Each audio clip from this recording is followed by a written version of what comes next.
사찰 어떤 곳인가 또 넘겨서 그 8페이지까지요. 8페이지까지를 이제 제가 아마 6시간 정도 걸릴 겁니다. 수업을 하고요. 그 다음에 3장에 가면 불교란 무엇인가라고 있죠. 불교란 무엇인가에서 불교의 특징과 삼보의 이해, 그 다음에 제4장 넘겨서 둘자의 신앙과 수행, 여기까지는 우리 학장 스님이 강의를 하겠습니다. 제 강의가 끝나고 5시간 정도, 5번 정도는 우리가 학장 스님이 강의를 하시고요. 제5장 한국불교와 대한불교 조계종이라는 데가 있습니다. 여기 또 제가 1시간 해가지고 모두 12강으로 되어 있습니다. 12강으로 되어 있고 중간에 한번 MT를 한번 갔다 오려고 계획을 하고 있고요. 그 다음에 요것이 12주 상봉하면 습대를 되는데 그거 가지고 좀 부족한 것이 좀 있을 것 같아서요. 부족한 거 한 3시간 정도 특강을 좀 더 해가지고 우리가 한 6월 달쯤 3, 4, 사실 5월에 끝나는데 한 달쯤 더 해가지고 6월 달쯤 강의를 마치고 그 다음에 수료식은 대학반하고 같이 합니다.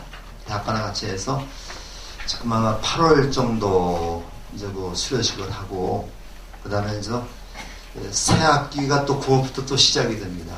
그렇게 해서 계속 돌아가게 되는데 여러분들은 28기죠? 네, 28기 넘는 반이 돼가지고 28기가 끝나면 대학반도 다시 28기로 가게 됩니다. 그래서 28기가 계속 이어지는 것이고 지금 처음 오신 분들도 있고 좀 더 낯이 있었는데 오늘은 수업을 좀 하고요. 내일이나 다음 시간쯤에서 서로 인사할 수 있는 그런 시간을 좀 갖도록 하겠습니다. 그래서 오늘은 투자의 자세에 대해서 우리가 간단하게 좀 이렇게 PPT를 통해서 수업을 하고 그다음에 다음 주에는 조금 시간을 내가지고 인사하고 그 다음에 우리가 또 이렇게 집단 이끌어가려면요 또 관리하시는 분이 또 좀 필요하죠. 그래서 그런 것도 좀 우리가 좀 선발하고 그렇게 좀 하도록 하겠습니다. 우리가 불교라고 하는 거를 처음 접해보신 분도 있고 많이 접해보신 분도 있는데 이 종교라고 하는 게 우리가 여러 가지 해석이 가능하겠습니다만은 저는 그렇게 생각을 하고 있습니다. 종자가 우리가 마루종자죠. 마루종자를 쓰고 마루종자가 이게 가장 높다는 뜻이 되겠습니다. 높다는 뜻에 대해서 우리가 마루라는 데가 이 높은 곳을 마루라고 그래요. 이렇게 콧마루라든가 그런 말들 남아있죠. 남아있는데 그래서 우리가 집 중에서도 가장 높은 집은 종갓집이라고 말하죠. 그래서 여기는 가르칠 교자 쓰게 되면 결과적으로 종교하면 가장 높은 가르침이다. 가장 높은 성인들의 가르침이다. 이렇게 볼 수가 있는데 서양에서는 좀 종교라고 하는 개념이 조금 달라요. 릴리전이라고 하는 용어의 어원을 보게 되면 그 릴리전의 어원은 의지하다, 무엇에 의지하다, 이런 뜻을 가지고 있거든요. 그래서 서양에서의 종교의 개념은 절대적인 신을 제시하고 신에 의지해서 그 신의 지시에 따라서 믿고 따르는 것을 서양에서는 종교라고 그래요. 근데 동양에서 우리 불교나 유교 쪽에서는 그런 개념이 아니라 성현들의 가장 높은 수승한 가르침을 종교라고 말하는 거죠. 그래서 우리는 불교는 석가모니 부처님의 가르침을 믿고 실천하는 것, 따르는 것이 바로 우리 불교의 목적이고 수행 방법입니다. 유교도 마찬가지죠. 유교도 공자님의 가르침을 믿고 실천하는 것, 이렇게 우리가 볼 수 있는데 반해서 서양에서 이제 기독교 같은, 기독교라든가 이 이슬람교 같은 종교는 좀 어떤 절대자의 가르침을 그냥 따르기만 하면 되는 거죠. 그래서 우리가 보통 신앙이라는 거하고 신행이라는 거를 구분해서 얘기를 하는데, 우리 그 신앙이라고 하는 거는 이제 요건 우러러 받든다는 얘기입니다. 우러러 받든다는 얘기지만은 우리 불교 집안에서는 이제 요거를 신행이라고 그래요. 신행이라고 그래가지고 요 신이라고 하는 말은 믿으심자입니다. 믿으심자인데 단순하게 믿는다는 얘기가 아니라 이제 부처님의 가르침을 배우고 안다는 뜻이 있고요. 이 행이라고 하는 거는 이제 요거는 실천한다는 뜻이 있는 거죠. 그래서 요 신이라고 하는 말은 자기를 성숙하게 하는 그런 거라고 한다면은 행이라는 거는 남에게 베푸는 겁니다. 그래서 요걸 우리가 보통 조금 어려운 말로 이걸 자리라고 그래요.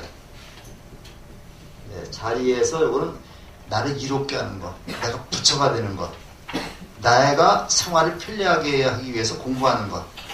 그 다음에 요것은 우리가 보통 그 이타라고 얘기를 합니다. 이타라고 얘기를 해가지고 남을 위해서 내가 베푸는 거죠. 그래서 우리가 내가 이제 우선 완전한 사람이 되도록 노력을 하면서 남을 위해서 베푸는 걸 우리 자리이타라고 합니다. 그 자리이타라고 하는 것이 불교에서는 가장 핵심이 되는 그런 사상이라고 볼 수 있는데, 이 이타라는 걸 우리는 다른 말로 자비라고 그래요. 요걸 이제 우리가 자비라고 말하고, 요거는 이제 우리가 지혜라고 말합니다. 지혜라고 말하기 때문에 우리가 이제 불교를 한마디로 얘기하면요, 지혜와 자비의 종교다 이렇게 볼 수 있습니다. 그러니까 내가 지혜로운 사람이 되면서 동시에 남을 불쌍히 여기고 도와줄 수 있는 그런 사람이 되는 것이 불교에서 추구하는 인간형이고, 이런 인간형을 우리는 보살이라고 합니다. 우리 관세음보살도 있고 여러 가지 보살이 있죠. 우리 젖집안에서는 이제 우리 여자 이렇게 신도들한테 보살이라고 하는 그 용어를 쓰고 있습니다. 남자한테는 거사라고 그러고요. 이 보살이라고 하는 그 호칭이 어떤 호칭이냐? 바로 지혜와 자비를 동시에 갖춘 호칭이 되게 됩니다. 그전에는 우리가 절에 가면은 또는 우리 친구들 만나면 우리 집사람도 그렇습니다만 누구 엄마 다 그렇게 얘기를 했어요. 우리가 이제 초등학교 자모 애들끼리 만난다. 지금도 만나고 계시죠? 중학교 만난다 해도 우리 집사람도 보니까 초등학교 다닐 때 자모들끼리 지금도 만나고 있습니다. 중학교에서 만나고 있는데 또 누구 엄마인데 이 절에 오셔서는 전부 다가 이 보살이라는 그 호칭을 갖게 되는 거고요. 근데 우리가 이제 인문반을 졸업하면 또 법명을 받거든요. 근데 법명을 받는데 그 법명 뒤에다가 누구누구 보살님 이렇게 이제 얘기를 합니다. 공덕장이 교학과정이니까 공덕장 보살님 이렇게 얘기를 하거든요. 그러면 호칭이라는 것이 굉장히 중요한 겁니다. 상대방이 나를 어떻게 불러주느냐에 따라서 내 자세가 달라지는 거죠. 내가 이제 이렇게 결혼했는데 아들을 안 낳았어요. 그럼 아들이 나보고 아버지라고 그러죠. 아버지라고 하는 호칭을 들을 때하고 그 호칭을 듣지 않을 때하고 엄청 달라집니다. 여러분들이 이제 절에 오셔서 이제 보살이라고 하는 또는 거사라고 하는 그런 호칭을 이제 우리가 받게 되는데, 그런 호칭 하나하나가 내 자세를 바르게 해주는 거죠. 그렇게 생각을 하시고, 젖집안에서는 또 점심을 먹는 거를 점심을 또 이 점심이란 말도 사실은 불교에서 나온 얘기입니다. 불교는 이번엔 수미법보에 점심에 대한 얘기를 좀 실려고 그러는데, 이 점심 먹는 거를 밥 먹는다 그러지 않고 공양 드시라고 해요. 공양. 이제 공양이라고 하는 말을 쓰는데,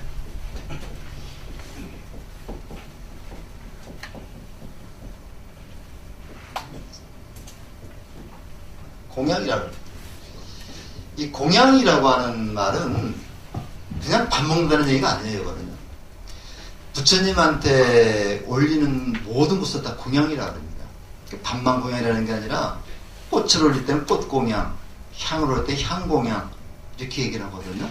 그래서 공양을 드시라고 말하는 거는 바로 여러분들을 부처님으로 대접해 준다는 얘기입니다. 그러니까 오늘 저 집에 와서는 어디 가든지 전부 다가 공양 드세요, 공양 드세요 그러거든요. 그러면 상대방이 나를 누구로 대접해 주는 거예요? 부처님으로 대접해 주는 겁니다. 그래서 부처님은 마땅히 공양을 드실 만한 자격이 있는 분이다 이렇게 얘기를 해가지고 부처님의 별명을 음공이라고도 얘기를 합니다. 마땅히 공양을 드실 만한 자격이 있는 분이다 해서 음공, 음자가 이제 마땅이라는 얘기죠. 그래서 이제 음공이라는 말도 음공이라고 합니다. 요거는 이제 우리가 부처님의 이제 별명을 또 공부할 기회가 있으니까 그때 말하겠지만 오늘부터 절에 일주문에 들어오셔서 나가실 때까지는 나는 부처님이고 나는 보살이다. 이런 자부심을 가지고 이제 공부를 해야 되겠습니다. 알겠습니까? 네. 그렇게 하시고 첫 번째가 이제 우리가 불자의 자세인데 이 불자라고 하는 말도 이제 이 불교 집안에서는 nom자자를 쓰지 않고요. 이렇게 이제 불하고 요 아들자자 씁니다. 이게 불자라고 씁니다. 이렇게 한자 하나하나 굉장히 중요한 의미가 있는 거거든요. 그러면 이게 바로 무슨 얘기예요? 내가 부처님의 아들이라는 얘기죠. 부처님의 아들이라는 얘기는 나는 부처라는 얘기입니다. 그래서 이런 말 하나하나가 다 중요한 의미를 가지고 있는 건데요. 불자로서 그럼 어떠한 자세를 갖춰야 되겠는가? 요 얘기입니다. 이 자세라고 하는 말도 이건 뭘 자세라고 해요? 그 사람 몸가짐을 자세라고 그러는데 항상 이제 그렇게 생각을 합니다. 바른 자세에서 바른 생각이 나옵니다. 그러니까 자세가 바르지 않으면은요, 자세가 바르지 않으면은 거기서 바른 생각이 나올 수가 없어요. 부처님과 같은 자세를 우리가 갖지 아니하면은 부처님과 같은 생각, 부처님과 같은 행동이 나오지 않는다는 얘기죠. 그래서 우리가 이제 지금부터 그거를 좀 하겠습니다. 요거는 우리가 와불이라고 그러는데요. 이 와자가 누울 와자죠. 그래서 우리 이제 그 법당 뒤편에 이제 이게 모셔져 있는데 우리나라에는 와불이 이렇게 많지 않습니다. 그래서 인천에는 제가 알기로는 와불이 아마 거의 없는 거로 이렇게 알고 있는데 그 용인에 가면 와우정사라고 이제 가는 절이 있어요. 거기에 이제 와불이 처음 생겼고 이 동남아 지역 가면 와불이 굉장히 많습니다. 그래서 그 와불 속에 이제 법당이 있는 데도 있고 그래요. 이제 우리 절에 이제 오는 와불을 이렇게 모셔놓고 있는데 이렇게 누워있는 부처님을 와불이라고 그래요. 그럼 앉아있는 부처님 뭐라고 그래? 좌불이라고 해요. 좌불. 앉아있는 부처님 좌불이라고 그러고 서있는 부처님은 이뿔, 설립자 써가지고 이뿔이라고 얘기를 해요. 자, 그러면 불자의 그 기본 자세인데 요게 우리가 항상 그 절에 올 때는 요거를 꼭 좀 원칙적으로 이렇게 했는 걸 알고 있어야 됩니다. 가장 기본 자세가 차수하고 합장이라는 게 있어요. 차수하고 합장이라는 게 있는데 요 차라고 하는 말은 그 자 그대로 요거를 교차한다는 얘기죠. 교차한다는 얘기입니다. 이렇게 한번 해보세요. 그래서 요거를 유교 집안에서는 공수라 합니다. 이 공자는 손 마주 잡을 공자인데 그 유교 집안에서 공수라고 그러고 이 불교 집안에서 차수는 똑같은 겁니다. 똑같은 건데 여기 보면 왼손의 손등을 오른손으로 감싼다 이렇게 됐는데 이게 유교 집안에서는 철저합니다. 이게 그 성균관이나 향교에 가면요, 여자는 왼손을 오른손으로 감싸게 합니다. 여자는 왼손을 오른손으로 감싸서 이게 보이지 않게 하는 거거든요. 이렇게 하는 거고 남자는 이걸 반대입니다. 남자는 이렇게 반대가 돼서 왼손이 이제 오른손을 감싸는데 이게 습관이라는 게 있어갖고요. 어떤 사람은 저 왼손으로 감싸는 게 편하고 어떤 사람은 오른손으로 감싸는 게 편하니까 어느 손으로 감싸도 상관이 없습니다. 근데 이제 그 유교 집안에서는 이거를 철저히 하고 있어요. 철저히 해서 또 흉사 때는 또 반대가 됩니다. 그런데 그렇게 이제 그 까다롭게 하지 말고 불교 집안에서는 그냥 오른손을 감싸는 게 편하신 분은 그렇게 하시고요. 그다음에 왼손을 감싸는 게 편하게 되는데 그 유교 집안이나 그 저 중국 예법에는요, 요거를 감싸가지고 요 가슴패, 요 가슴에 이제 대게 되어 있습니다. 그래서 이게 이제 그 도포를 입을 때, 도포를 입을 때 이제 옷구름이 있죠? 옷구름에다 이게 와야 되거든요. 요게 와가지고 요거를 큰 절을 할 때는 요거를 그대로 올립니다. 가서 눈썹까지 올려가지고 이게 이제 그 절을 하는데 이따가 저 그 그림으로 좀 보여드릴 텐데 불교 집안에서 그렇게 까다롭게 하지 말고 편하게 그냥 요렇게 해서 그냥 편하게 요 배꼽 있는 데다 대면 되겠습니다. 이게 훨씬 편하죠? 이렇게 하는데 간격은 이제 보통 한 너무 붙이지 말고요. 여기 어떤 손이 하나가 왔다 갔다 할 정도다 이렇게 띄어서 하나고 이렇게 돼 있습니다. 그 다음에 이제 여기 차수가 돼가지고 절할 때의 기본 자세에서 이제 우리가 엎드려서 절할 적에도 차수를 풀어가지고 서로 나란히 하는 겁니다. 조금 이따 좀 보시고요. 합장이라는 건 있는데요. 합장은 부처님한테 예를 올릴 때 합장을 하는 거예요. 그러니까 우리가 절에 오면서 이 경례에서는 그냥 차수한 상태에서 다니는 거고요. 다니는 거고, 그 다음에 법당에 들어가서 부처님한테 합장할 때만, 부처님 예를 올릴 때는 합장을 하는 겁니다. 그러니까 절에 가서 앉았을 때 합장이 기본 자세가 아니라 차수가 기본 자세입니다. 차수가 기본 자세입니다. 그리고 예를 들어서 이제 우리가 그 부처님한테 예불을 올린다고 할 때는 이제 합장을 하라는 얘기죠.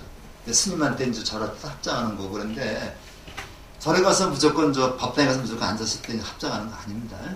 그것도 차수가 기본 자세고. 근데 왜 그런 차수를 이걸 얘기를 하느냐? 이 차수가 가장 공손한 자세라고 그래요. 그 절에서 이 차수를 하지 않으면 뒷짐을 짓거나 아니면 주머니에 손을 넣거나 이렇게 되거든요. 그래서 옛날부터 이제 그 뒷짐 짓거나, 뒷짐 짓는 거는 저도 이번에 가서 성균관 가서 좀 배웠는데요. 그 관복을 입거나, 그 다음에 도포를 입거나, 그럴 때는 뒷짐을 짓는 게 아니라고 얘기하더라고요. 뒷짐 짓는 거는 어른 앞에서 대하는 그런 예절이 아닌 모양이에요. 그래서 부처님이나 공자님이나 그런 분들 앞에서는 뒷짐을 짓지 말라고 얘기를 하더라고요. 그래서 이제 합장인데, 이 합장에서 이제 보통 그 인도 예법에 보면요, 이 오른손은, 이거 오른손이죠. 또 무슨 손이라고 그래요? 바른 손. 옳다, 바르다입니다. 요거는 무슨 손입니까? 왼손은 요거는 옳지 않다는 얘기예요. 그래서 우리가 이제 그 차등이 있어가지고, 오른손은 보통 우리가 인도 예법에서 부처님, 보살, 이런 그 존귀한 손으로 다 인식이 되는 거고요. 요거는 조금 낮은 그런 손이 돼가지고, 인도 사람들은 용변을 보거나 대변을 보고서 뒷물할 때 이 왼손을 쓴다 그러죠? 왼손을 쓰고, 밥을 먹을 때는 반드시 오른손으로, 그건 젓갈을 사용하지 않는다랍니다. 오른손으로 쓰는데, 왼손으로 다 밥은 먹지 않는다고 그래요. 그래서 이거는 우리가 보통, 오른손은 부처님이나 보살, 이런 존귀한 분이고, 왼손은 우리 중생이라고 볼 수 있습니다. 근데 합장한다는 거, 요거과 요거 합장한다는 건 뭐예요? 부처와 중생이 하나가 된다는 의미가 있습니다. 아시겠죠? 네. 중생과 부처가 하나가 된다. 이런 뜻이 여기 포함이 되어 있는 겁니다. 그래서 우리가 절에 문에 들어오면서 합장해서 절하는 거는 내가 이제부터 중생으로 왔는데 부처가 됐다. 부처 행동을 하겠다는 그런 다짐도 되겠습니다. 그래서 우리가 이제 합장에는 호계 합장 또는 장계 합장이라는 게 있는데, 요거 호계 합장, 장계 합장은 큰 행사를 할 때 주로 그 쓰는 행하는 그 자세죠, 요거는요. 그래서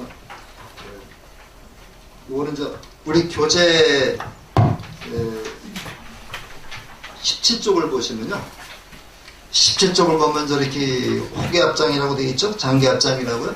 그래서 이렇게 무릎만 부분인 채 꼿꼿이 해서 하는 합장이 이제 장계 합장이라고 해요.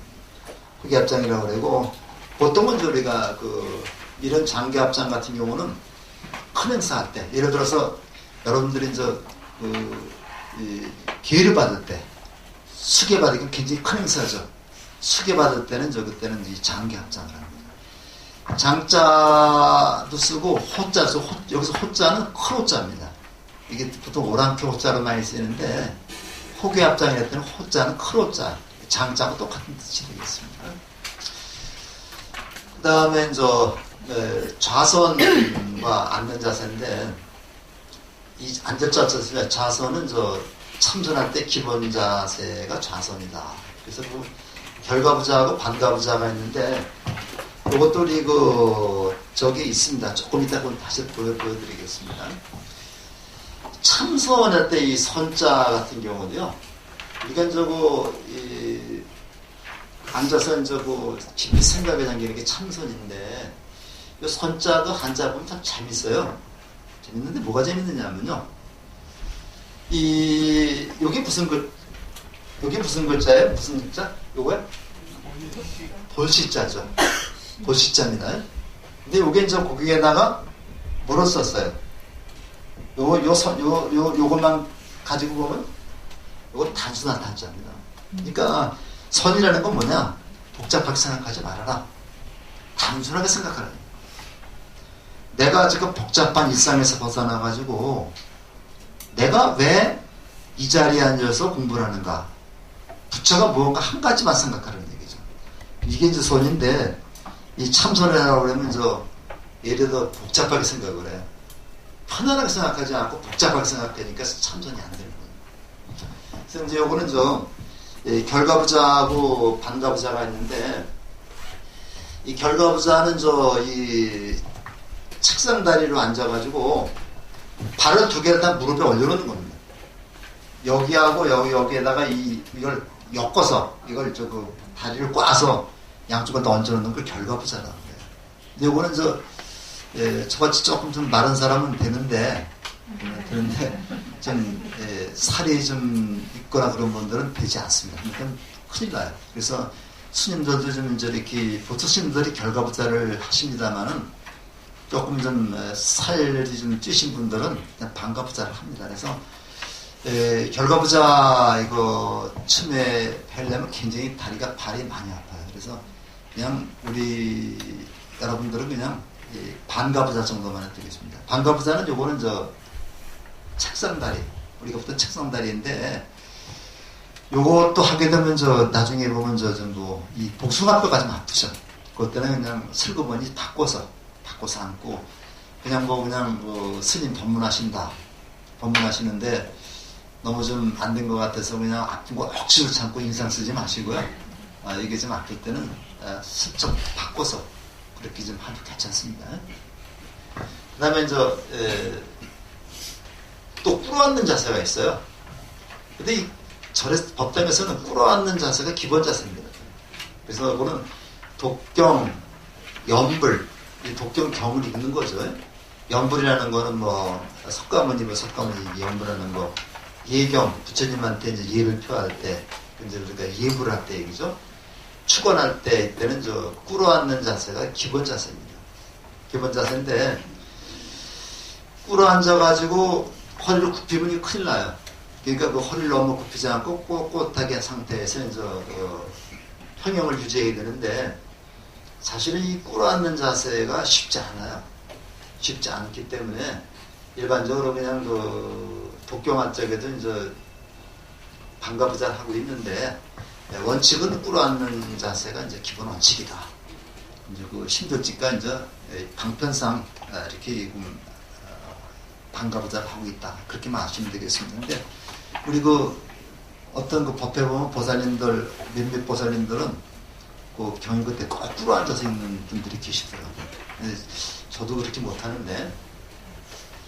그 다음에 이제 절을 많이 해야 되죠. 그래서 이제 절이라는 게 절을 많이 하기 때문에 절이라고 그런다. 그런 얘기도 하고 그랬는데 사실 맞는 얘기입니다. 이게. 절에 가서는 절을 많이 해야 되는데 절을 왜 하느냐? 절을 왜 하느냐? 가장 중요한 의미는요. 자기를 낮추는 겁니다. 절을 하게 되면 자기를 최대한 낮추게 되는 거죠. 그러다 이제 오체투지를 하게 되면 이마를 땅에 대야 되니까 자기를 최대한 낮추는 겁니다. 이걸 우리가 이제 하심이라고 그래요.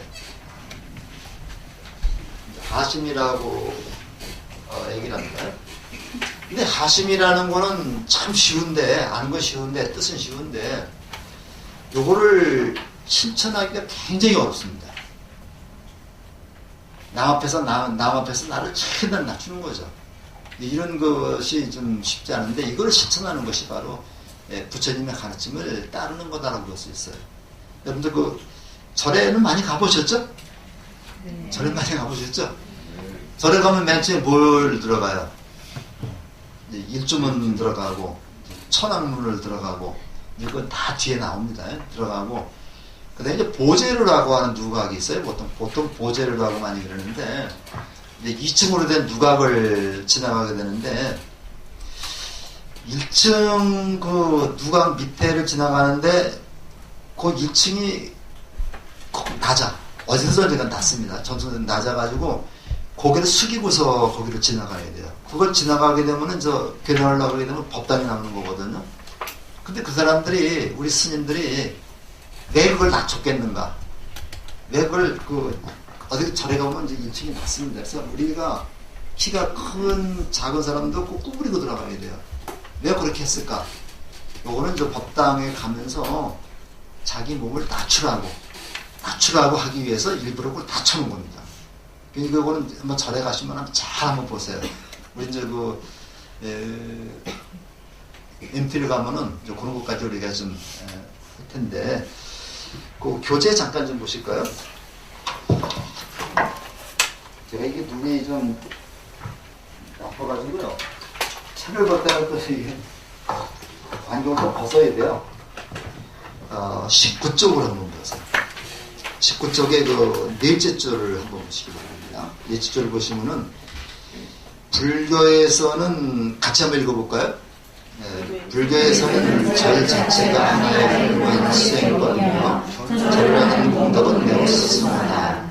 건강과 아름다움을 유지하고 남들에게 신뢰하고 호감을 얻으며 스스로 들으면서 지고 부처님께서 항상 보호해 주시며 훌륭한 위험을 갖추게 되고 마침내 깨달음을 이루게 한다. 따라서 참여나 수행 또는 기도의 방법으로 108배, 1080배, 3000배, 만배를 한다. 그게 절의 공덕입니다. 이게 절의 공덕인데 제일 중에 뭐라고 되어 있어요?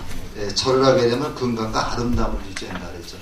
이거 하나만 가지고 있어도 절의 공덕이 얼마나 스승한가를 알 수가 있는데, 절을 왜 하느냐? 이런 공덕을 갖고 절 때문에 절을 한다 그러는데, 보통 몇 번 한다 그랬어요? 기본적으로 3배입니다. 3배인데, 우리가 의식을 시작하면 맨 처음에 3기를 했죠. 그래서 불교에서는 3보라는 게 있습니다. 3가지 보물인데, 누구예요? 부처님. 그래서 우리가 거룩한 부처님께 귀의합니다. 했죠? 두 번째가 부처님의 가르침. 이걸 법이라고 합니다. 그래서 거룩한 가르침에 귀의합니다. 세 번째가 승가.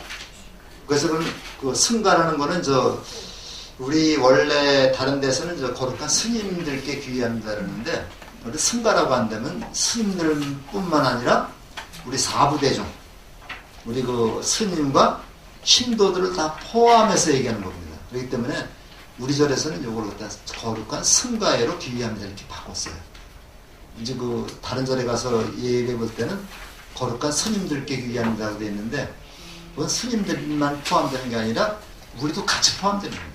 그래서 이렇게 부처님의 가르침인 법, 그 다음에 부처님의 가르침을 배우고 실천하는 성가, 이걸 우리가 삼보라고 그래요. 그래서 삼보에 대한 예의감과 존경하는 마음 때문에 3번을 한다, 이렇게 보면 되죠.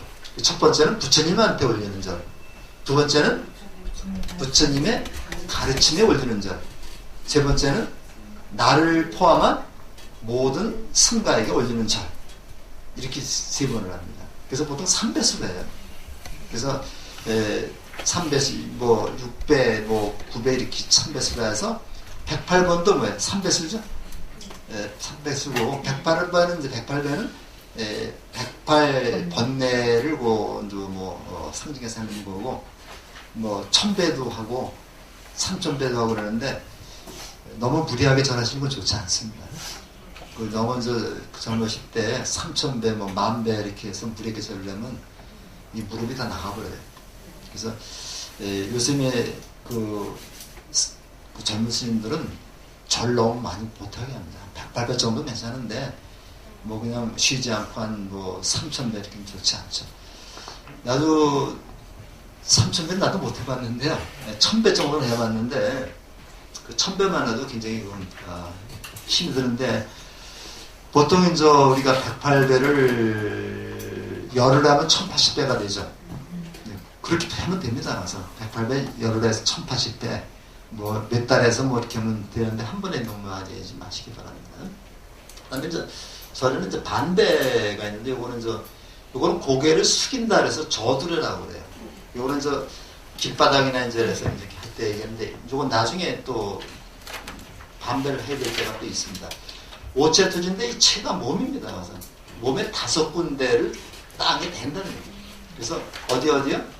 이마, 팔꿈치 둘, 무릎, 요거를 땅에 대는 게 이제 우리가 오체투지인데, 요거는 부처님에게 이거는 가장 경건한 예법이다. 그래서 요거는 부처님에게도 하고 스님에게도 얘기를 합니다. 접종례라고 그러는데요. 요건 두 손으로 떠받든다는 얘기인데, 우리 절을 하고 나서 이제 요걸 펴가지고 여기까지 귀까지 올리죠. 네. 요걸 접종례라고 그래요. 이거는 이제 왜 됐냐면요. 옛날에 이제 인도에서 부처님 당시에는 전부 다 맨발을 벗고 다녔죠. 들어오시면 이제 발부터 씻었어요. 그래서 요거는 이제 부처님의 발을 씻겨드려서 받들어 올린다는 그런 의미가 있습니다. 그러니까 우리가 이마를 땅에 대고서 손으로 부처님의 가장 아랫부분인 발을 떠받친다는 얘기는 그만큼 부처님에 대한 존경심이 보이는 그런 거라고 볼 수 있죠. 그래서 스님들한테 절할 때도 마찬가지입니다. 여러분들이 스님한테 절할 적에도 스님하고 부처님은 똑같이 우리가 생각을 해요. 왜? 부처님을 대신해서 법을 설하시는 분이기 때문에. 그래서 이제 삼배를 하고 접종례를 이건 절을 할 때마다 합니다. 근데 너무 높이 귀 위로 올라오면 안 돼요. 귀까지만 올라오면 그렇게 되겠고요. 그 다음에 이제 이 고드레라는 게 있습니다. 고드레. 이걸 유언반배라고 얘기하는데, 이 고자가 두드릴 고자입니다. 두드릴 고자가 돼가지고 이제 이 두자 머리로다가 아쉬움을 나타내는 그거거든. 사실은 원래 고드레는 머리로 땅을 이렇게 짓지는 그런 것이 이제 고드레입니다. 그런 얘기가 있어요. 우리 인조 대왕이 삼전도라고 하는 데서 청나라 태종한테 항복을 했죠. 항복을 해서 거기서 눈 위에서, 얼음 위에서 청나라 태종한테 절을 올리고 고드레를 하는데, 얼음에다가 머리를, 이마를 찢어가지고 이마에 피가 맺혔다고 그래요. 이게 약속의 서름입니다. 요즘에 우리가 그거 많이 겪고 있죠. 많이 겪고 있는데, 약속의 서름인데, 그거를 보고 있는 그 신하들의 마음이 어떻겠어요? 근데 이 신하들이 그걸 갖다가 극복하기 위해서 노력을 해야 될 텐데, 그거 지나고 나서 또 닭바싸움 했단 말이에요. 그러니까 지금 우리도 굉장히 우리가 중국한테 얻어맞죠, 북한한테 얻어맞지, 일본한테 얻어맞지, 미국한테 얻어맞지, 얻어맞는데, 이걸 얻어맞는 걸 그치지 않고 우리가 분발해가지고 좀 이를 악물고 좀 자살해야 되는데 그때 어떻게 될지 모르겠습니다. 여러분들 절을 더 하고 싶지만 아쉬운 마음에 여기서 끝내야 되겠다라고 얘기해서 저게 고드레를 합니다. 고드레를 하는데 이제 불교의 고드레는 이거를 갖다가 이제 머리 찢지 않고요. 합장을 한 상태에서 합장을 한 상태에서 이마를 합장 손끝에 대는 게 고드레입니다. 엎드려 있는 상태에서 그래서 고드레는 절을 할 때 맨 마지막 절에만 맨 마지막에는 3배를 했을 때는 세 번째만 고드레를 하고요. 108배를 했을 때는 108배 마지막 절에만 합니다. 이것도 조금 이따 그림으로 한번 보여드리겠습니다. 그래서 요거는 우리가 유언반배 또는 고드레라고 얘기하는데 조금 좀 다른 것 좀 보실까요?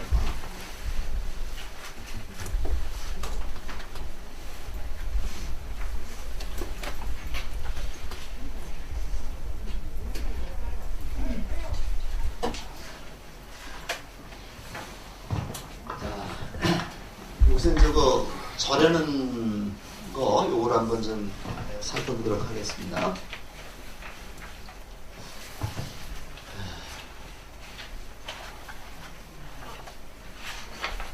사실 요거부터 해야 되는데요.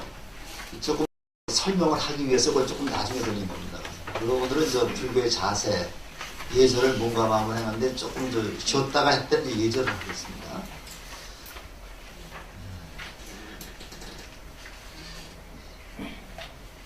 이 대나무가 시원하죠? 대나무 한번 소리 들어본 적 있어요? 대나무 하면 바람 불 때 하면 시원합니다, 진짜. 담양 가면 이거 많죠? 대나무.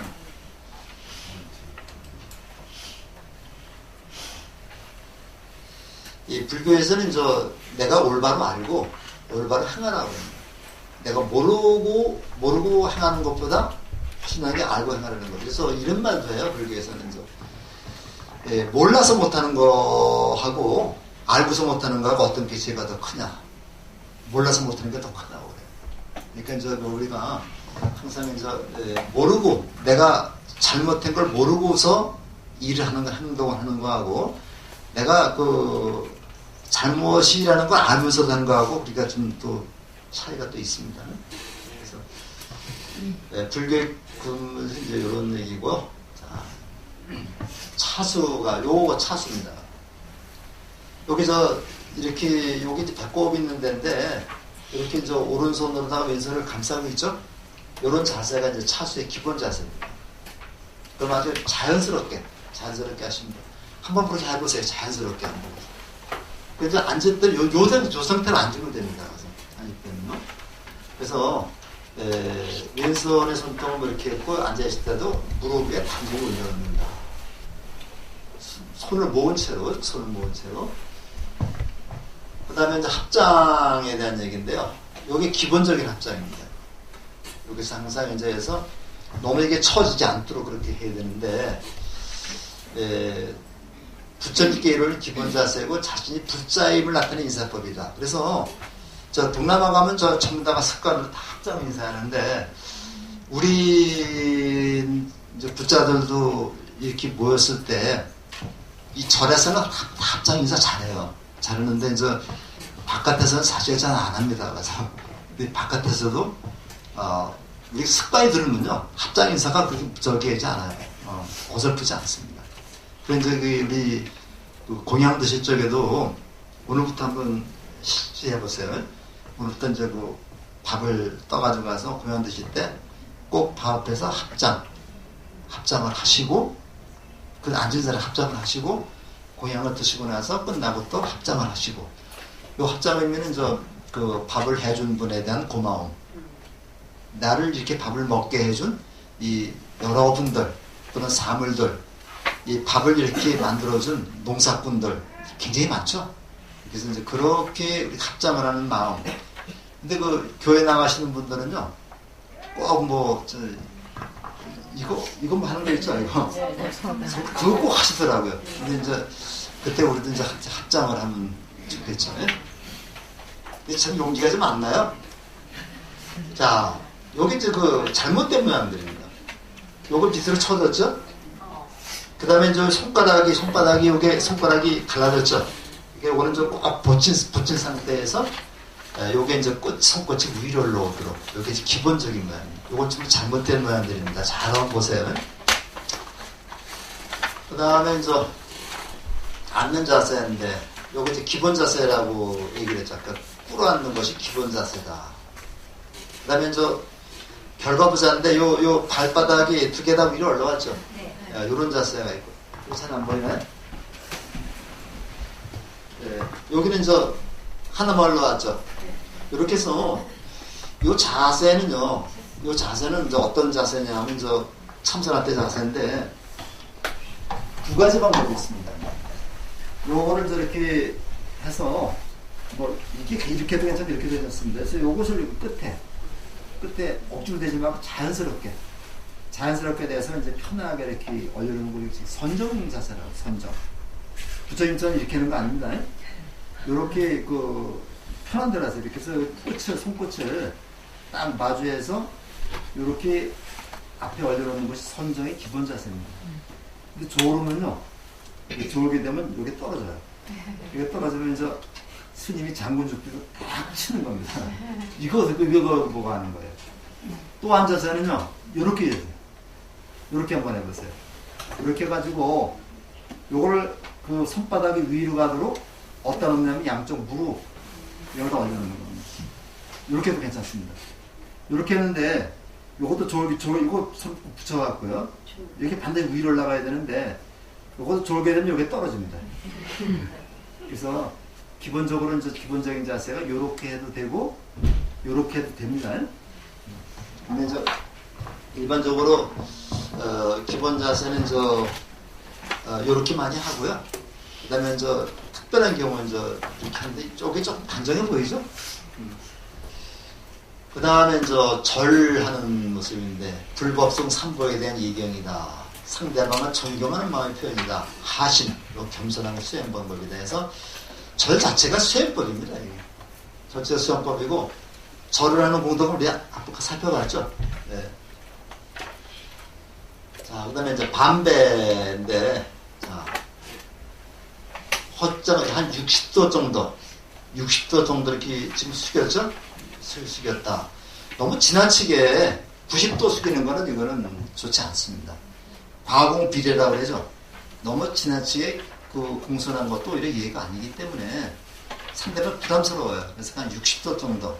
우리가 보통 인사할 때 그렇게 하죠? 예, 반배한다. 요 정도입니다. 가서. 근데 그 눈을 같이 그냥 자연스럽게 밑으로 봐야지 눈은 이렇게 붙이는 되게 보기 싫어요, 그러면. 자, 그 다음에 오체투지 지금부터 좀 보겠습니다. 자, 합장을 했죠? 먼저 반배를 했죠? 그 다음에 꿇어 앉아서 요게 접종례입니다. 고드레. 네.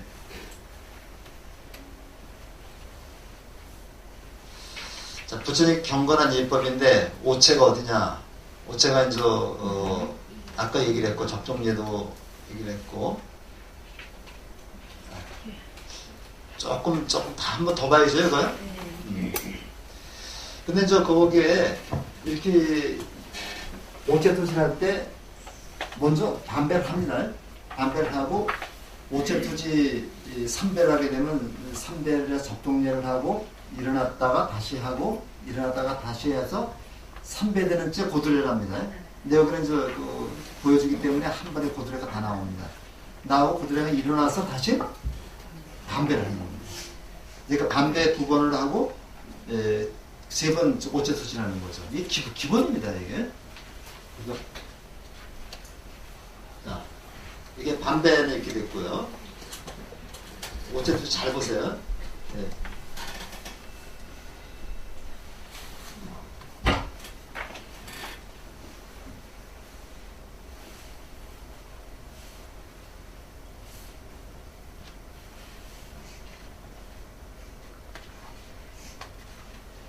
옛날에는 우리 연세 많이 드신 이 보살님들은요, 우주의 기운을 모은다 그래서 옛날에 했습니다.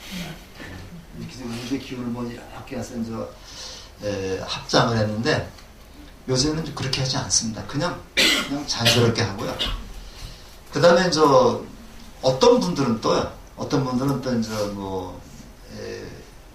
오른손을 먼저 짚고 왼손을 짚고 그렇게 했는데 이거는 스님들이 가사 때문에 이제 그렇게 하는 경우가 있습니다. 가사 이렇게 좀 늘어지기 때문에 가사 때문에 한쪽은 되는데 우리 가사 읽지 않잖아요. 그래서 우리는 그냥 두 손을 같이 가정히 놓고 하면 되겠습니다. 참고적으로 저 스님들 옷인데 회색으로 입는 옷이 장삼이라고 해요. 이거 장삼은 이건 평상복입니다. 장삼이고 거기에 그 가색을 우리 괴색이라고 하거든요. 요건 이렇게 두르죠. 오른쪽 어깨가 드러나도록 해서 두르죠.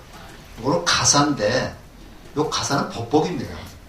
법복이기 때문에 요거는 스님들이 부처님의 의식을 할 때만 있는다 그러지 않고 수한다고 그래요. 가사를 수한다랍니다. 숫자가 거친다는 숫자거든요. 그래서 우리가 이제 스님들 이럴 때 장삼은 평상복이고 그 다음에 이제 가사는 법복인데 가사를 입는다고 그러지 않고 가사를 수한다고 얘기를 합니다. 그래서 스님들이 우리 스님도 이제 보시면요. 지난번에 입학식 때도 보시면은 장삼으로 가져오셔서 가사는 이 머리 위에 얹었다가 그 다음에 그 부처님 앞에서 이렇게 수하시죠. 그러고서 이제 절을 하시는 거죠. 나갈 때는 또 이제 이걸 가사를 또 벗어서 또 하시는 거고요. 그래서 스님들도 화장실 갑니다. 그런 스님 화장실 안 가는 줄 알아요. 스님들이 만약 화장실 가실 때는 가사를 벗어놓고 가야 돼요. 알겠어요? 가사를 입고 가면 안 됩니다. 그 다음에 우리 이제 49세 지낼 때 보면요. 어떤 때는 스님들도 영단 앞에서 절을 할 때가 있어요. 그때는 가사를 벗고 합니다. 가사를 입고 하면 안 되는 거. 가사를 입고 하는 거는 부처님 앞에서만. 우리 포교에서도 이제 낙자라고 그래서 이제 우리 포교에서 낙자를 이렇게 이제 수하는데 마찬가지입니다. 가서 화장실에다 낙자를 벗어놓고 하는 거고 영단에 절할 때는 낙자를 또 벗어놓고 하는 거고. 그래서 그런 것이 이제 하나의 예법이라고 볼 수 있고요. 다 하실 수 있겠죠? 그 다음에 이제 고두레를 유언반배라고 얘기를 하는데, 요겁니다. 옆에서도 봤죠? 이렇게 되는데, 우리 교재에서는 이제 어떻게 되느냐면, 조금 뭐 어쩌냐고, 합장을 해가지고, 손끝을 약간 올리라 그랬어요. 손끝을 약간 올려서 이렇게 하는데 이게 더 멋있습니다. 그래서 합장을 해서 그냥 이렇게 해서 이렇게 하지 말고 요거를 조금 올려가지고 꽃을 올려가지고 이렇게 좋고요. 그 다음에 아까도 말씀드렸지만은 절대로 다 손가락이 이렇게 벌어지면 안 되는 거고요. 이렇게 해서 이제 절을 마치고 일어서기 전에 한 번 더 머리를 조아리며 두 손을 얼굴 앞에 합장한다. 이런 의미가 있는 거고요.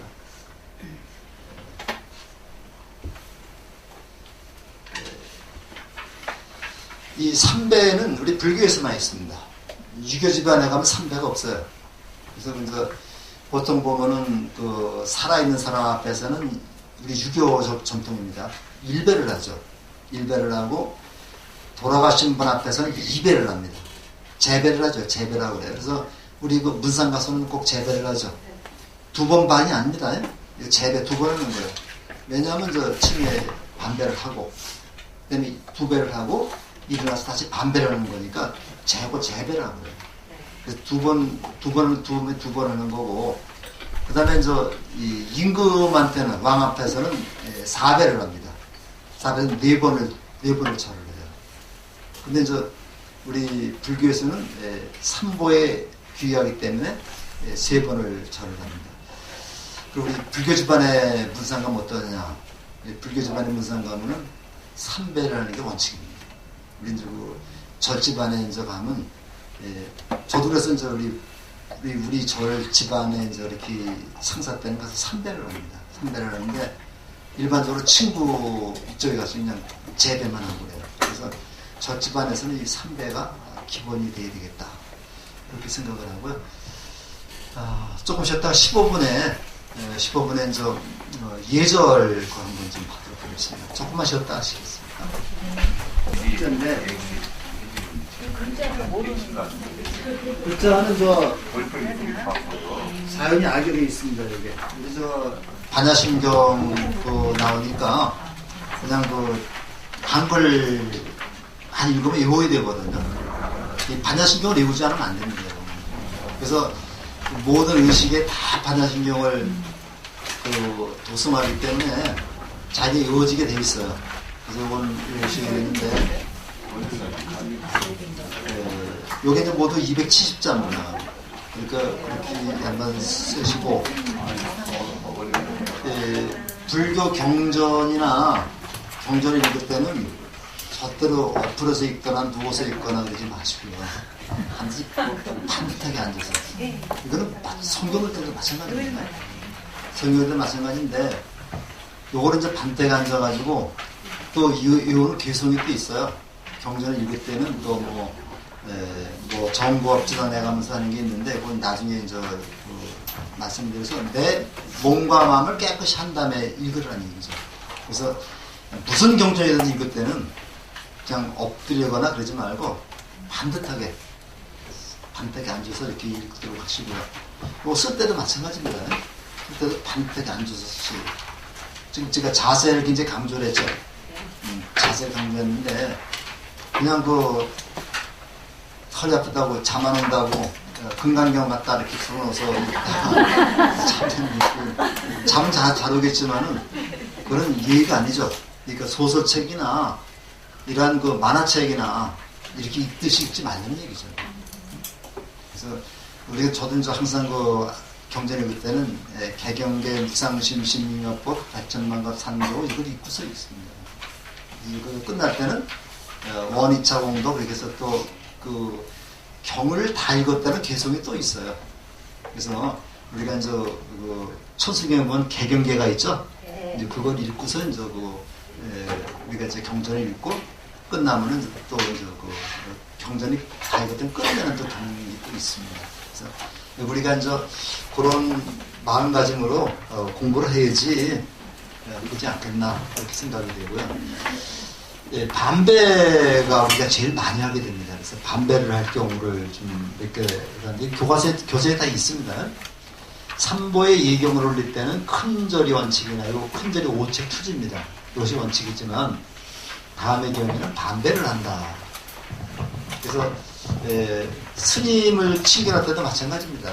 스님 칭견할 적에도 스님한테 가서는 반드시 오책 투지를 해야 됩니다.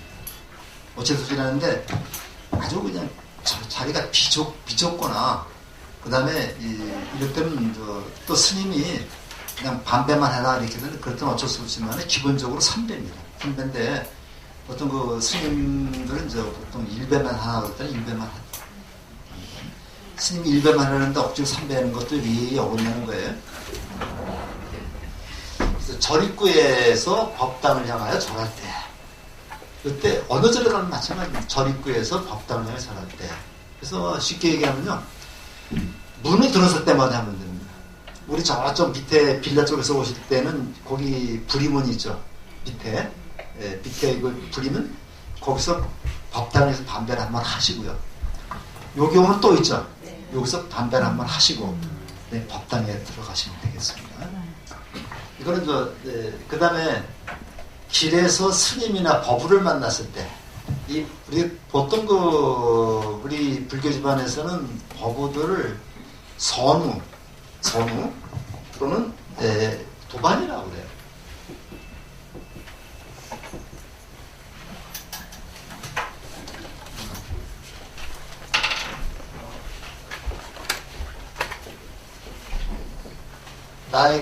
나에게 착한 일을 권해주는 친구라서 전우, 나쁜 일을 시키는 친구를 아구라고 그래요. 그래서 이제 또는 도반이라고 하는 말을 씁니다. 같이 길을 가는 사람, 같이 길을 가는 사람인데 저는 이 도반이라는 말을 저는 너무 좋아합니다. 이 세상이 외롭거나 쓸쓸할 때 같이 길을 가주는 친구. 우리 영원한 도반이 부부지간이죠. 바로 이 도반이라는 거예요. 그래서 같은 목적을 가지고 같은 이상한 생각을 가지고 같은 목적지를 향해서 가는 친구를 도반이라고 해요. 우리가 저 같은 경우도 이제 이렇게 하다 보면 수련회나 연수회 갈 때가 많아요. 포교사단에서 갈 때도 있고, 전에서 갈 때도 있고, 그래서 어떤 때는 하룻밤을 같이 지새면서 이렇게 곡차도 또 한 잔씩 하고 그러면서 하는데, 같은 생각을 가진 사람끼리 같이 어울린다면 안 될 일이 없습니다.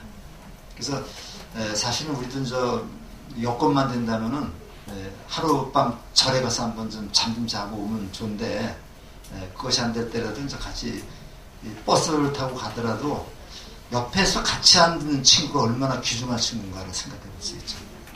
허구만한, 여기도 한 20여 명 되는데, 한 30명 되는데, 허구만한 사람 중에서 왜 이 보살님이 내 옆에 앉았을까?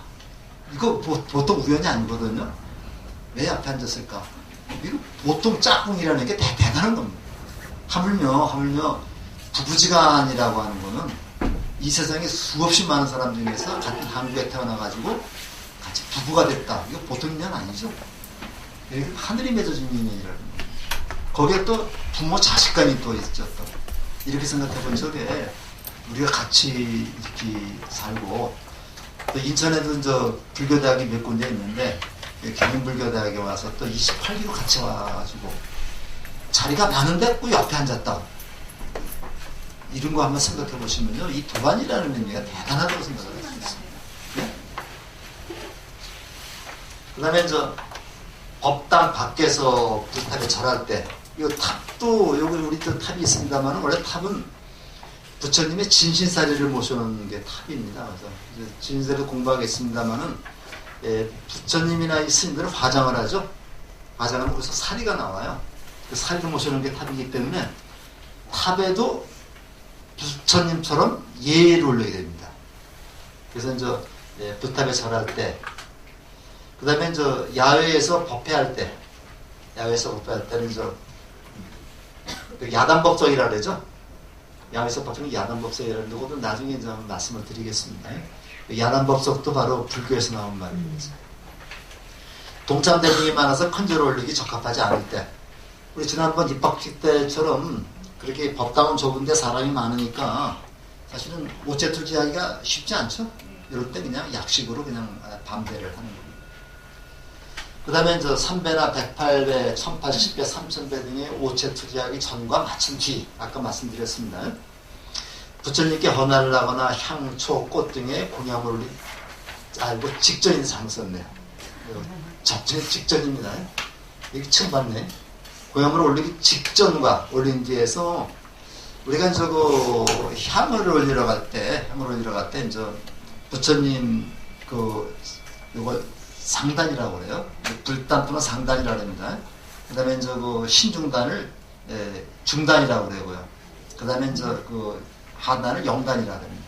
우리 절도 가면 법당에 들어가면 우리가 보기에 정면이 상단입니다.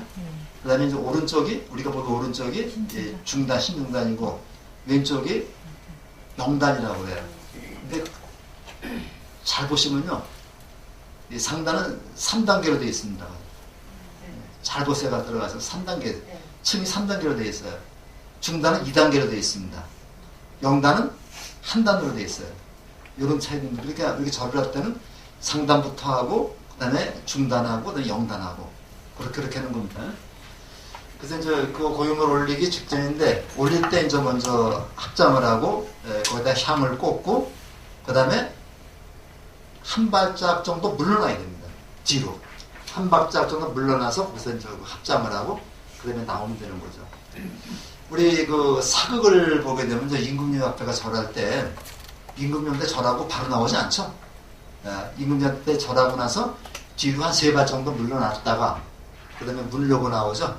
마찬가지로 우리 불단에 부처님한테 예를 적에도 일단 그 향이나 뭐를 올렸으면은 한 발쪽에서 두 발짝 정도는 뒤로 물러났다가 돌아서 나오는 겁니다. 스님 앞에서도 마찬가지입니다. 스님한테 이제 거기 선배를 올리고 나서 가게에서 선배를 올리고 나서 나올 때 그냥 돌아서는 게 아니라 한 발짝 정도 뒤로 물러나서 이렇게 나오는 게 예법이고 집에서 부모님한테도 마찬가지죠. 그 다음에 이제 법당에 들어가면 나오기 전에 요거는 일단 법당에 들어가서 먼저 반배를 합니다. 나올 때 또 반배를 하고 또 나오는 겁니다. 이게 굉장히 많이 얘기되죠. 내가 법당에 아침에 법당에 들어가 절을 하는데 일단 어떻게 돼야 돼요? 문을 들어가면 문 앞에서 반배를 하고 그 다음에 그 좌복을 깔고 좌복 앞에서 반배를 하고 삼배를 하고 다시 반배를 하고 그 다음에 중단을 향해서 반배하고 삼배하고 반배하고 다시 또 하단을 향해서 반배, 삼배, 반배 다시 상단을 향해서 반배 나올 때 끝날 때 이제 다시 영단에 했더라도 다시 이제 상단을 향해서 반배하고 문 앞에 나와서 다시 반배하고 하는 거예요. 굉장히 많이 되죠. 이건 이제 그 기본입니다. 이건. 그 다음에 하지 않아야 될 일. 이제 어간이라는 데가 있어요. 이게 우리가 보면은 보통 절들을 보면요. 이렇게 이제 3칸 우리가 3칸쯤, 4칸, 5칸쯤, 7칸쯤 나오는데 이렇게 기둥과 기둥 사이는 한 칸이라고 그래요. 한 칸인데 요게 이제 3칸이 되는데 요 가운데 요걸 어간이라고 합니다. 어간이라고 그래가지고 요게 바로 부처님이 정면을 모신 거죠. 그래서 어간에서는 앉으면 안 된다는 얘기죠. 그래서 부처님의 시야를 가리지 말라는 얘기입니다. 근데 사람이 많을 때는 어쩔 수 없지만은 사람이 자리가 있을 때는 부처님 정면에는 앉지 말라는 얘기입니다. 그 다음에 아는 사람의 자리를 미리 잡아놓는 행위 이건 굉장히 많이 하더라고요. 좌복을 푸석거리면서 깔거나 한 손으로 던져놓는 행위. 이거 조심해야 되는데 이 좌복은 우리가 방석을 얘기를 하는데 반드시 방석은 두 손으로 잡으세요. 두 손으로요. 그래서 우리는 방석이 저쪽에 좌복이 따로 있는데 문을 열고 두 손으로 잡아서 갖다 놓고 절을 하고 두 손으로 잡아서 다시 갖다 놓고 한 손으로 잡지 마시고요. 우리 신도분들 수미정사 신도들이 한 손으로 잡는다고 우리 같이 잡지 말고요. 불교 대학생이니까요. 원칙이 그렇습니다. 그 다음에 좌복이나 경전을 밟고 다니지 말라.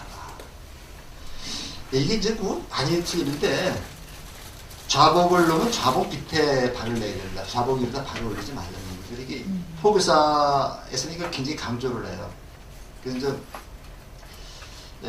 좌복에 발을 얽히지 말고 그 다음에 이 법요집도 다 경전입니다. 이것도요. 이 경전을 넘어다니지 말라는 얘기죠.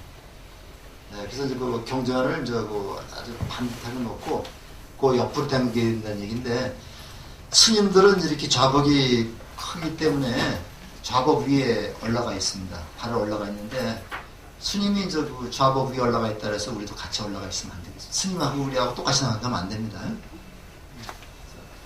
그 다음에 자기가 사용한 좌복을 정리하자고 나가는 일. 이게 자기가 가져와서 자기가 정리하고 나가는 얘기죠. 그 다음에 남이 올린 천하향을 빼내고 자신이 준비하는 것을 바꾸는 행위. 이거 많이 합니다. 많이 하는데 아주 잘못된 거죠. 내가 초를 사가지고 왔는데 다른 사람이 켜놓은 초가 한 반 정도 타고 있더라. 그러면 그냥 거기다 놓고 나오면 됩니다. 놓고 나오면 되는데 이걸 갖다가 거기에다가 그냥 빼고 꽂는다거나 이러면 이건 이해가 안 되는 거죠. 그리고 내가 사서 거기다 얹어놨으면 내가 킨 거나 마찬가지입니다. 그렇게 우리가 좀 하라는 얘기고요. 그 다음에 근데 이거를 우리 불자들이 굉장히 많이 잘못하고 있어요. 그 다음에 저 향은요. 향은 이거는 아무리 좋은 향이라도 이게 이제 향이 많이 피우면은 그 앞에 집전하는 스님이 굉장히 목이 칼칼하고 그렇습니다. 그래서 향은 가급적 피지 않는 게 좋습니다. 처음에 시작할 때 한번 꽂아놓고, 그것도 하나만 꽂아놓고, 그 다음에 정근할 때는 몰라도, 이런데 자꾸만 여기다 계속 그 향 피워놓으면요, 이 칼칼해서 소화 못해요. 그래서 너무 향은 많이 피우는 게 좋지 않다 하는 얘기는. 스님이 법문할 때 절을 한 사람이 있어요. 근데 일반적으로 춤에 들어오면 이제 삼배를 하는 거거든요. 그런데 다른 데 괜찮습니다. 가서 다른 데 괜찮은데 스님이 법문을 하시는데 내가 들어왔어요. 들어왔는데 거기다 대고 삼배하면 안 되죠. 왜 그렇습니까? 이거는요. 스님이 법문하시는데 삼배를 하게 되면은 분위기 흩어져 버려요. 그렇죠? 다른 거 같이 예불을 하거나 이제 그럴 때 괜찮은데 스님이 이제 법문하고 열심히 법문을 들었는데 혼자 와서 그냥 부시럭부시럭 대면서 절을 내면 이게 흐트러져 버리죠. 그래서 다른 때 몰라도 물론 절에 법당에 들어가면 침에 들어가면 삼배하는 게 원칙입니다. 원칙인데 스님이 법문하실 때는 절대로 삼배하지 말아라. 그때는 어떻게 해야 되겠어요? 조용히 앉아서 이렇게 이제 법문을 이렇게 경청하면 되는 거고요. 또 이런 경우도 많이 있어요. 이제 그래서 오래간만에 도반을 만났다고 반갑다고 손을 흔들거나 가서 그 옆에 가서 악수라는 행위도 이거는 바른 행위가 아닙니다. 내가 법회에 참석했을 때는 참석해서 부처님한테 예경을 올릴 때는 스님 아니라 총무원장이 찾아와도 아는 척하면 안 됩니다. 근데 이걸 많이 잘못하고 있어요. 그러니까 나는 지금 부처님한테 예불을 올리고 예경을 하고 있는데 이 부처님보다 더 높은 분은 없죠. 근데 그때 스님이 들어오신다. 또는 아는 도반이 들어오신다. 그래서 일어나서 그냥 예경하다 말고 경전이 있다 말고 건강에 있다 말고 일어나서 이제 악수하거나 하는 거는 잘못이죠. 눈인사 정도는 괜찮겠습니다만은 그냥 나와서 이제 인사를 하면 되겠습니다. 요게 이제 굉장히 많이 잘못되고 있어요. 특히 6번, 7번, 5, 6번, 7번, 5번, 6번, 7번 많이 잘못되고 있습니다. 그 다음에 이제 법회하고 예불 얘기 나오는데, 법회는 하루를 시작하고 마무리하면서 부처님께 예를 올리는 의식으로 하루에 3번을 합니다. 아침 예불, 요거 사시 예불이라고 그러고 사시 맞이라고도 그래요. 저녁 예불인데, 아침 예불은 보통 불교방 TV에서 몇 시에 하나요? 6시 그쯤 하죠? 근데 정확한 시간은, 가장 정확한 시간은 3시 반입니다. 근데 3시 반에 삼남한상이 다 잠을 깬다고 그래요. 그래서 우리 절집안에 보면은 한 스님이 3시쯤 일어납니다. 3시쯤 일어나가지고 지중에 뭐래요? 도량석이라는 거래요. 도량석.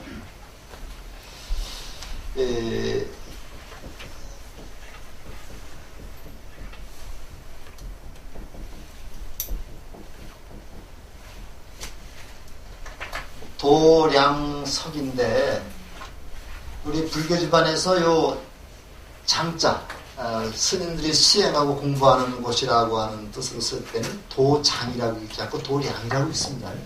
이거 하나 꼭 기억해 두세요. 굉장히 많이 쓰는 말인데 일반적으로 도장이라고 읽어요. 도장이라고 있는데 불교의 절집, 불교에서만 이걸 도량이라고 읽습니다. 우리 여기 도량입니다. 그 다음에 석이라는 말은 풀어준다는 얘기죠.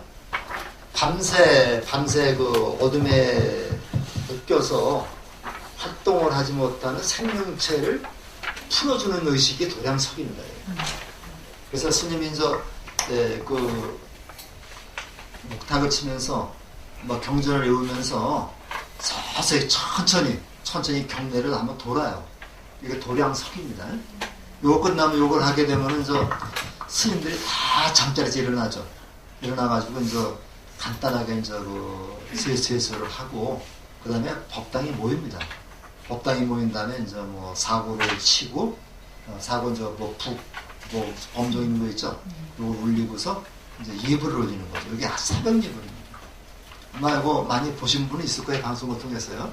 그 새벽 예불이고 사시는 저거 사시입니다. 사시인데 사시가 몇 시부터 몇 시까지예요?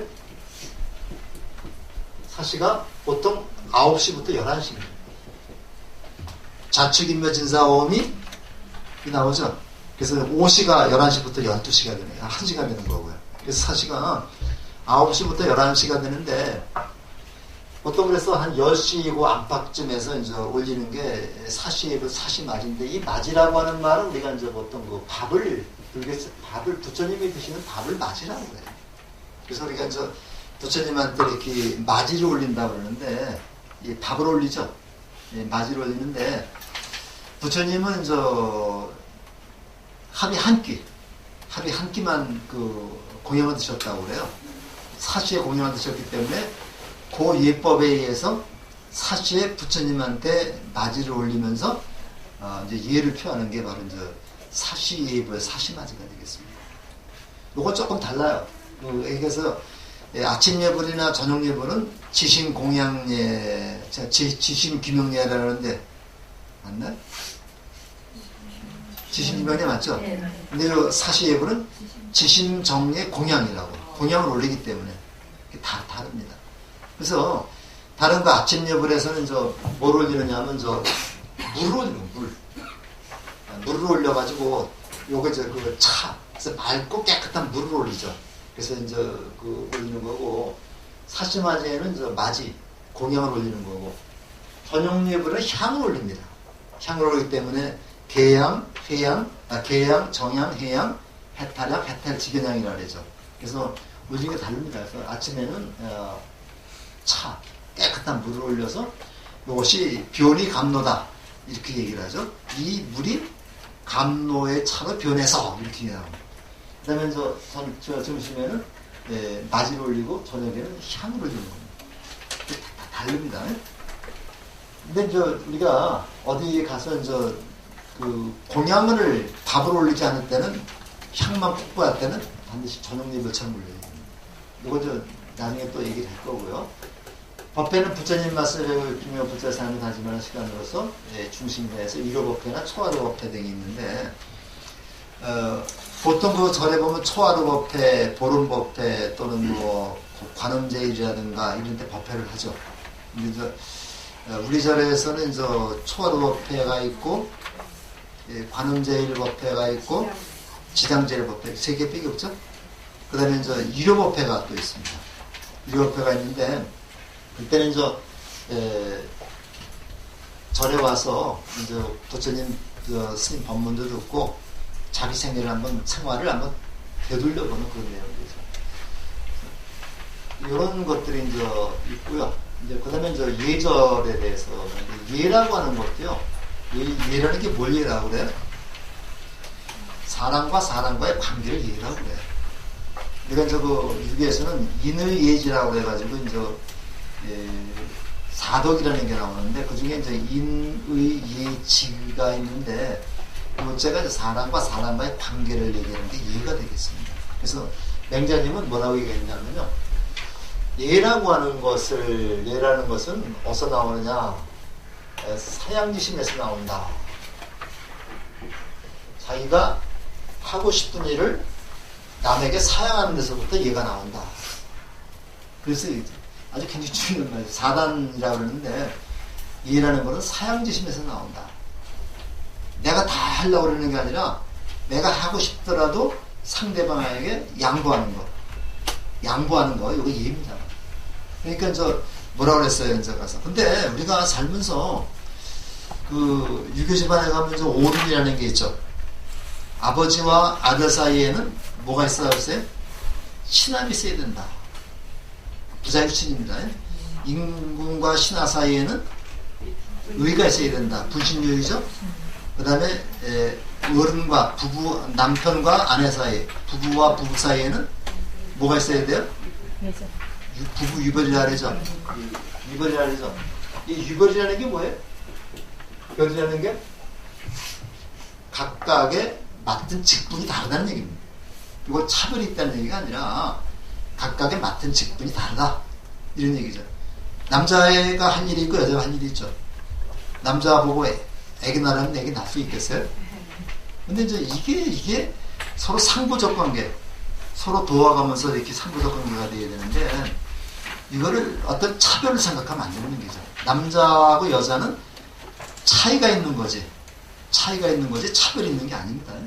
근데 이거를 차이하고 차별을 그걸 혼동을 해가지고 남자는 뭐 하늘이고 여자는 딸이다 이렇게 얘기를 하니까 남자만 존귀하고 여자는 존귀하지 않냐 이렇게 생각하면 잘못된 거죠. 남자가 하늘이라고 하는 거고 여자가 땅이라고 하는 거는요, 그거는 차별적으로 얘기한 게 아니라 차이로 얘기한 겁니다. 여러분들 한번 잘 보세요. 그래서 만물을 생성하고 태어나게 하고 싹을 씨앗을 싹트게 하는 건 뭐가 해요? 그게 땅에 사는 거죠.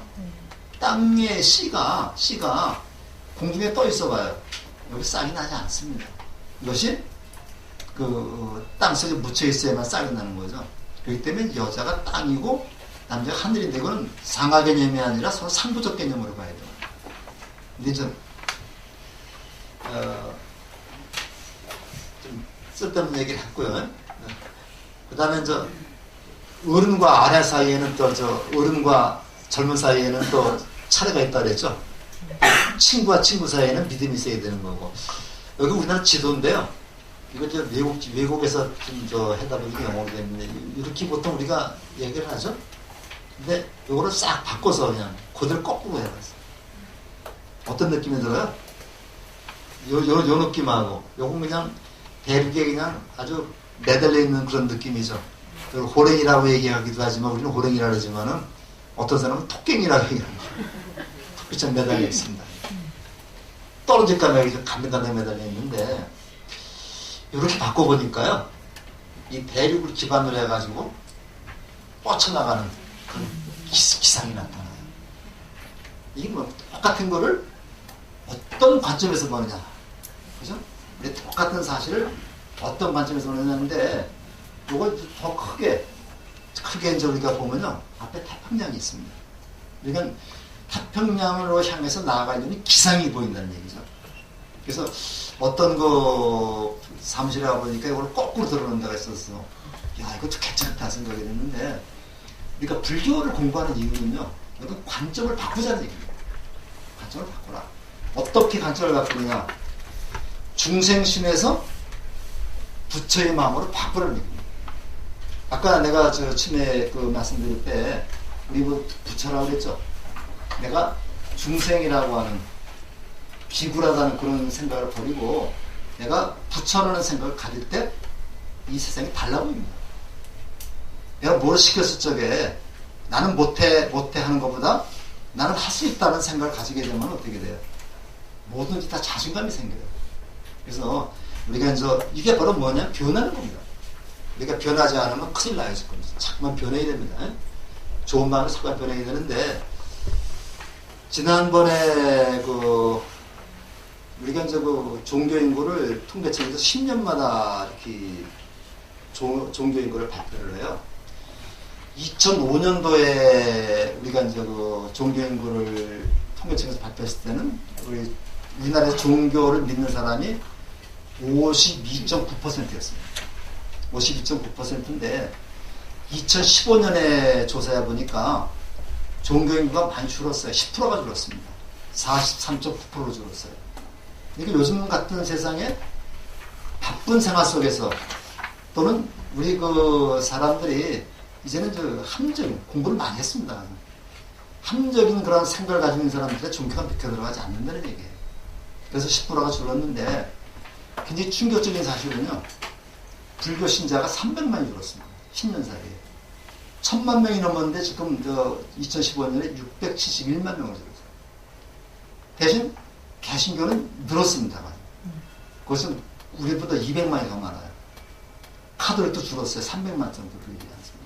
이게 지난번 12월 달에 발표됐는데 굉장히 충격을 먹었죠. 예, 종단에서도. 그래가지고 이번엔 포교원에서도 신행 혁신운동을 우리가 한번 전개해보자. 그래가지고 이제 내세운 표어가 붓따로 살자, 부처로 살자, 중생으로 살지 말고 부처로 살자라고 하는 표어를 내걸어가지고 우리 그 신행생활을 한번 안전하게 바꿔보자라는 운동을 지금 포교원에서 전개하고 있습니다. 그래서 아마 기회 되면 저거에 더 구체적으로 말씀을 드리려고 그러는데 우리가 옛날 것만을 갖다가 답습해갖고는 발전이 되지 않습니다. 여러분들 그 병아리가 이제 그 계란 속에서 나오는데 그 계란 껍질 두껍죠. 이거를 깨뜨리고 나와야지만 하나의 생명체가 될 수 있는 거죠. 근데 병아리가 이거 그걸 깨뜨리지 못하고 나오지 못한다면 생명을 얻을 수가 없습니다. 요 껍데기를 우리는 국악이라고 할 수 있어요. 하나의 거는 관습이고 하나의 못된 그런 전통이 되죠. 인습입니다. 이걸 깨뜨리지 않으면 안 된다는 얘기인데 우리 불교계에서는 이제 이런 운동이 이제 일어나고 있고 옛날식으로 이제 막 무조건 절에 와서 뭐 빌게만 하면 뭐가 된다는 것은 되지 않습니다. 부처님한테 매번 들어봐야 뭐가 되겠어요? 하나도 안 됩니다. 어떻게 해야 돼? 내가 바뀌어야 되는 거예요. 내가 바뀌어야지 세상이 바뀌어버려요. 남들이 안 바뀐다면 내가 바뀌면 됩니다. 그래서 우리 이제 그 불교 공부하면서 나를 바꾸려고 노력을 한번 해보세요. 이게 관점의 차이입니다. 자, 사찰에 오게 되면 우리가 보통 부처님은 성스럽고 장엄한 곳이기 때문에 이렇게 세 가지로 요약을 해봤어요. 마음을 깨끗이 하는 청정도량이다. 내가 마음이 깨끗해진다. 올바른 삶을 다짐하는 신행 공간이다. 스님들의 수행 공간이다 해가지고 첫 번째 뭐가 중요하냐면요. 절에 와서 마음이 편해야 됩니다. 편해야 되죠. 마음이 편안한 사람은 절에 오지 않습니다. 뭐가 걱정이 있고 근심 있는 사람이 절에 와서 부처님한테 한번 떼고리도 써보고 도관들 만나서 이렇게 얘기도 해보려는 것이 답답할 때는 맛 풀어봐도 좀 시원하죠. 근데 절에 와서 맨날 스트레스만 줘봐요. 맨날 뭐 돈 과자라고 그래 스트레스 주면은 절에 안 오죠.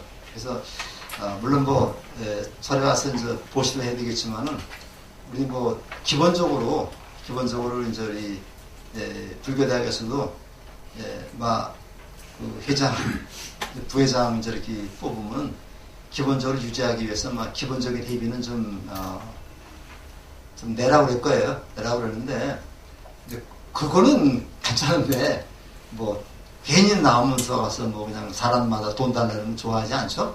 그래서 절에 와서는 마음이 편해야 됩니다. 편하기 위해서는 마음만 편하면은 내가 돈을 쓰는 것도 즐겁죠. 아니면 바르고 경건한 마음가짐의 행동, 일주문 앞에서 이렇게 항상 반배한다. 마찬가지입니다.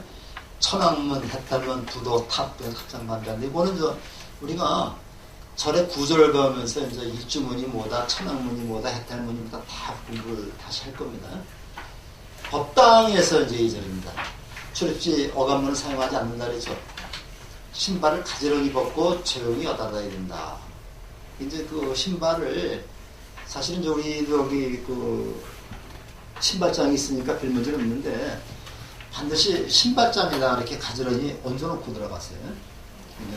그냥 벗어놓고 들어가지 마시고 잠깐 가서 삼배만 하고 저게도 사실은 그 신발장에 벗어놓고 들어가는 게 이제 예의입니다.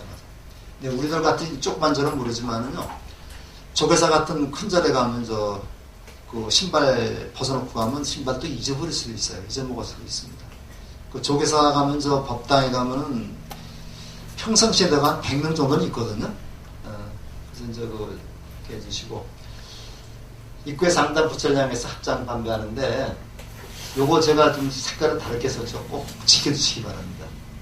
왼쪽 문으로 들어갈 때는 왼쪽 발부터 먼저 넣고 오른쪽 문으로 들어갈 때 오른쪽 발부터 집어넣으라. 근데 방향은 누구를 기준으로 하느냐? 항상 부처님을 기준으로 합니다. 부처님을 기준으로 합니다. 그러니까 어떤 쪽이 왼쪽이에요? 이쪽이 왼쪽이죠. 여러분들하고 반대죠. 이쪽이 오른쪽이죠. 부처님 기준이 되니까. 네. 제사 지낼 때도 마찬가지. 집에서 제사 지낼 때도요. 홍동백사하면 누가 기준이 됩니까? 지방. 돌아가신 분이 기준이 돼서 거기서 홍동백서가 나오는 거예요. 항상 그래요. 그렇기 때문에 여기서 이게 그 불단이 여기가 이제 기준이 되기 때문에 오른쪽으로 돌아갈 때는 뭐부터 집어넣으라 그랬어요? 오른쪽으로 들어갈 때는 여기서 올라갈 때는 오른발부터 올라가야지만 내가 부처님을 가슴에 안고 들어가는 거예요.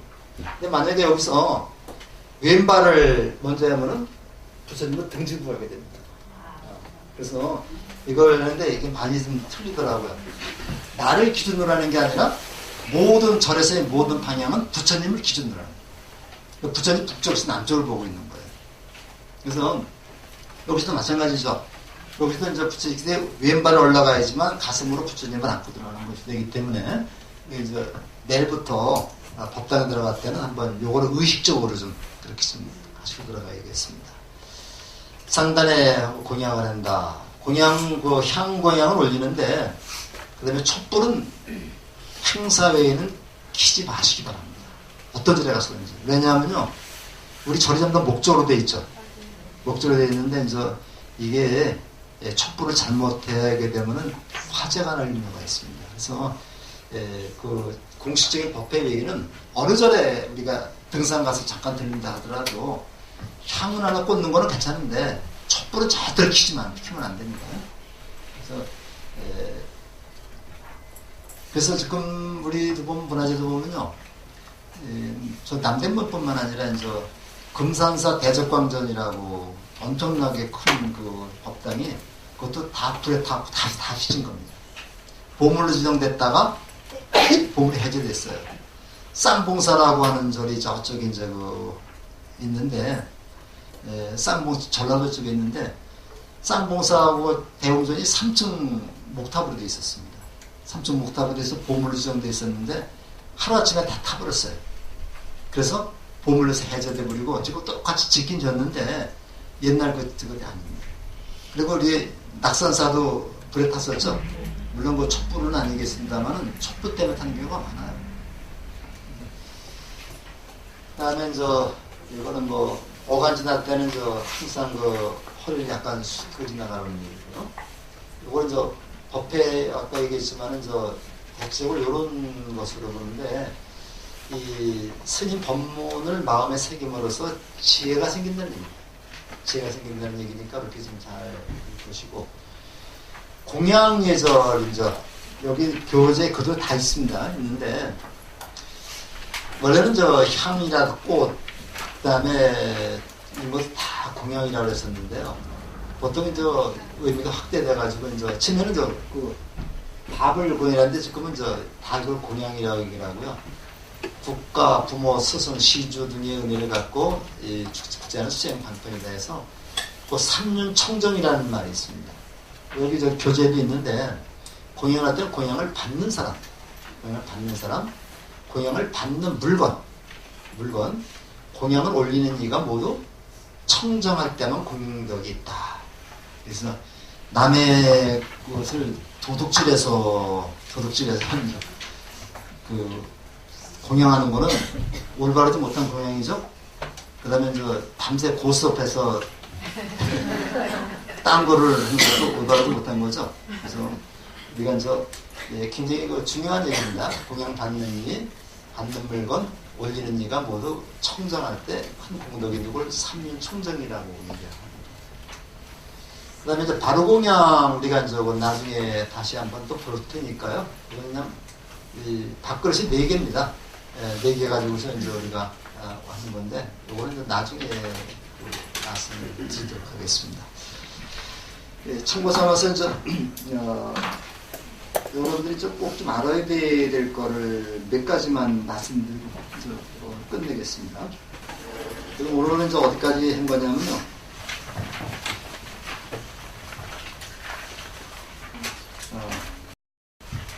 지금 다음 시간에 예전에 조금 더 할 겁니다. 그런데 지난 일요일 날이 우리가 입학시킨 날이 부처님 출가한 날이라 그랬죠. 출가한 날이 음력 2월 8일입니다. 8일이고 이번 일요일 날, 다음 일요일 날이 2월 15일인데 그때가 부처님이 돌아가시는 날, 열반일이라고 그래요. 그래서 이번에 이제 명절이 두 명절이 있었고, 음력 12월 8일 날은 부처님이 성도한 일입니다. 성도한 일이고, 그 다음에 이제 음력 4월 18일 날이 무슨 날이에요? 부처님이 태어나신 날이죠. 그래서 이건 4개가 불교의 4대 명절입니다. 4대 명절이 되겠고, 올해가 우리 불기라는 말을 많이 쓰는데 우리가 불기 몇 년이에요? 2561년인데요. 이 불기를 따지는 거는 좀 다른 종교하고 조금 달라서 불기는 부처님이 태어나신 해를 기준으로 하지 않습니다. 그래서 불기는 부처님이 돌아가신 해를 기준으로 해서 불기 1년이 됩니다. 이거 꼭 좀 아셔야 됩니다. 그러니까 2561년이니까 부처님이 80살을 사셨거든요. 거기다 80을 더하면은 2641년 전에 태어나신 거죠. 요거를 WFB라는 게 있어요. WFB라고 해서 요게 세계 불교도 우위인데 불교 단체 중에서는 가장 영향력 있는 단체입니다. 근데 이제 1950년에 스리랑카에서 이제 27개국 대표가 모여가지고 그때를 불기 2500년으로 했다고 해요. 그래가지고 이제 불기는 부처님 돌아가신 해부터 산정을 하는 것이다. 공기라고 해서 이제 공자님 태어나신 해를부터 따지는 게 불교 중에서 공기라는 말을 써요. 올해가 2568년이거든요. 근데 어떤 사람이 이제 얘기를 하면서 공자님이 부처님보다 먼저 태어났다. 그런 얘기를 해서 내가 이제 시정을 해준 적이 있었는데 부처님은 돌아가신 해부터 기준으로 해서 불기 따집니다. 그렇게 해서 하시고 다음 시간에는 불교 예제를 조금 더 하고 조금 시간을 내 가지고 이제 다음 시간에는 이제 서로 좀 인사를 할 수 있는 시간을 만들어 보도록 하겠습니다. 그래서 오늘은 여기까지만 하겠습니다. 고맙습니다.